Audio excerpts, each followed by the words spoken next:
Tonight in sports, Brian has a follow-up on kickboxer Mike Johnson and his weekly race report. Here's Brian. Okay, thank you, Liz. Everything from kickboxing to baseball tonight on the program. We'll start off with kickboxing.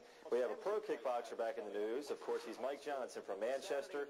He recently brought home 2 more championship belts from the Black Dragon Society's kickboxing tournament in Orlando, Florida, back on May 16th and 17th.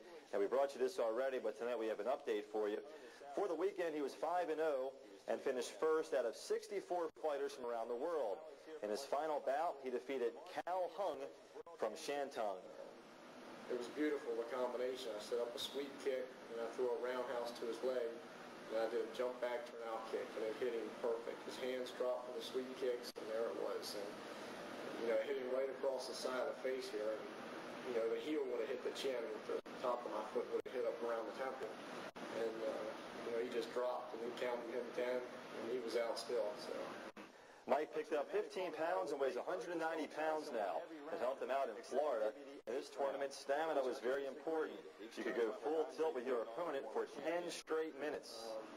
Because you realize a 10-minute fight, continuous fighting, it takes a lot out of a person. You know, a boxing match, you might go 10 rounds, but you're going to have a minute in between. Same with the kickboxing. You're going to have a 2-minute round, but then you're going to have that minute to recover in between. But when you're constantly wrestling or fighting with a guy, you know, it wears you down. Johnson again won 2 belts, the U.S. title when he defeated Jesse Whitehead in the 4th round, and then the world title when he knocked out Hung. He's now 14-2 with 12 knockouts, and the 24-year-old looks to fight one final time, hopefully with Andre Blignall, the man who took his belt from the Federation away last year. That could come this fall. Johnson plans to touch base with the South African next week. Mike also tells us he's going to devote more time to teaching. He's still teaching in York and in Westminster. He also wants to promote some fights and continue to teach the kids and adults as he stays active in kickboxing. He's also going for his 4th-degree black belt coming up soon. So all the best to Manchester's Mike Johnson, who has now won 5 belts in the Black Dragon Society's championships. He did it 2 years ago and 3 years ago, and he wins 2 more belts this year down in Orlando, Florida.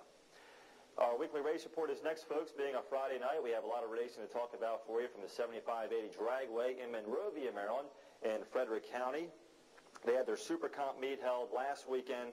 The Davis family of Westminster went to the semifinal round. Lem was driving their dragster, so congratulations to them from the Super Comp meet. In Class 1 competition, this man seems to win every week, or he's among the winners. Joey Main from Mount Airy, he was a runner-up, but he got to the final round, so congratulations to Joe. Also, Russell Barefoot from Mount Airy was a quarterfinalist. That was in Class 1. In Class 2, Tom Hum from Tawnytown was the winner in this class. B.J. Morissette from Westminster, he was a semifinalist. And Mike Stanbaugh from Union Bridge, also Mike Connors from Mount Airy, they were quarterfinalists in Class 2. If you follow drag racing, you know about the Ford family in the motorcycle class. Well, they dominated once again last week. Marvin Ford took first. Malcolm took second.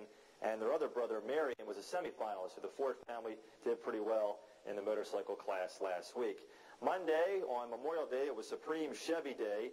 And it also turned out to be Mount Airy Day, as all the finalists and winners were from Mount Airy. Joey Main won it in his dragster. Sev Tingle was a runner-up. And Jim Worthen was a quarterfinalist. And the all-Chevy shootout, all 3 men are from Mount Airy.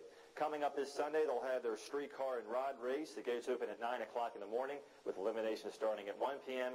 And tomorrow, a regular day of racing. Saturday, gates open at 1 p.m. with elimination starting tomorrow night at 7 o'clock at 7580. One local race to tell you about from Hagerstown at the Mason-Dixon Dragway. He is Tawnytown's Bobby Spielman. He was a 3rd-round winner in the Super ET class in his 78 Pinto with an ET of 10.17 seconds. Congratulations to Bobby Spielman from Tawnytown. Some lacrosse news now. The Carroll County Lacrosse Association